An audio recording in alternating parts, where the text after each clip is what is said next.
Most of the biggest mistakes I've made in my life didn't come from bad intentions. They came from reactions. Quick words spoken in anger, decisions made while hurt, actions taken just to prove a point. And over time, I realized something powerful. Life becomes calmer the moment you stop reacting to everything and everyone. Now, when I say never react, I don't mean become emotionless or weak. I mean learning the art of pause, the ability to choose your response instead of being controlled by impulses. Because here's the truth.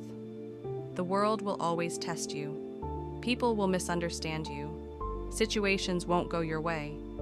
Opinions will fly at you from every direction.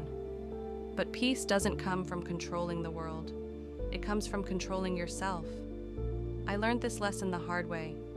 There was a time when every comment affected me. If someone ignored me, I felt rejected. If someone criticized me, I felt attacked. If something didn't go according to plan, my mood was ruined for the entire day. I was exhausted. Not because life was hard, but because I was reacting to everything. One day, an older man told me something I'll never forget. He said, "Why are you giving people so much power over your emotions? They go home and sleep peacefully while you stay awake replaying the moment." That sentence stayed with me. See, reacting gives away your power. Silence, pause, and awareness take it back. Think about it.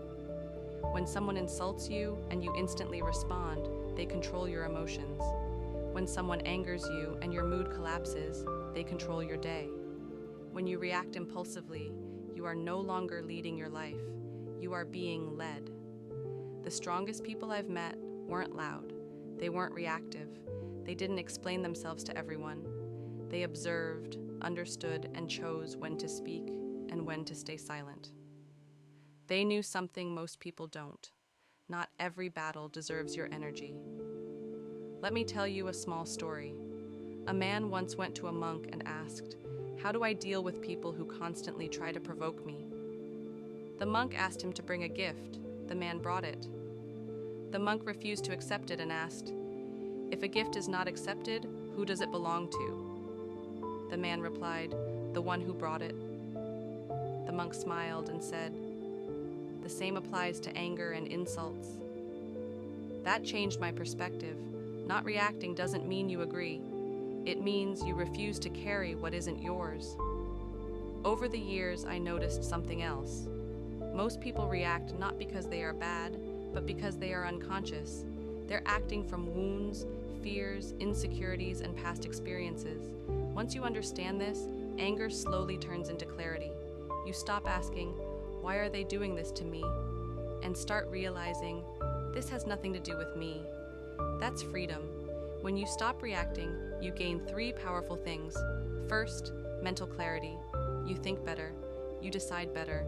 You don't say things you'll regret later. Second, emotional strength. You're no longer controlled by moods, comments, or temporary situations. Third, respect. People may not understand you, but they'll feel your calm. Silence often speaks louder than arguments. Now let's be real, this is not easy. Your ego will beg you to react. Your emotions will scream for expression. Your mind will replay the moment again and again. But growth begins where reaction ends.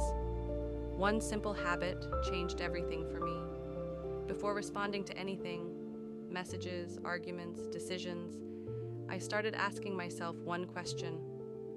Will this matter in 5 days, 5 months, 5 years? Most of the time, the answer was no. And if it doesn't matter long term, why let it disturb your peace now? You see, peace is expensive, and not everyone deserves access to it. There's another lesson life taught me. People who react the least often achieve the most. Because while others waste energy reacting, they're building, learning, healing, and growing. Silence gives you time to observe. Observation gives you understanding. Understanding gives you wisdom. And wisdom teaches you this. You don't need to attend every argument you're invited to. Sometimes the bravest thing you can do is walk away with your dignity intact. Sometimes the strongest response is no response. Sometimes choosing calm over chaos is the biggest win. As you grow, you'll notice something interesting. Things that once triggered you will stop mattering. People who once disturbed your peace will lose their influence, not because they changed, but because you did. So the next time life tries to pull you into drama, pause, breathe, observe. Ask yourself, is reacting helping me or hurting me?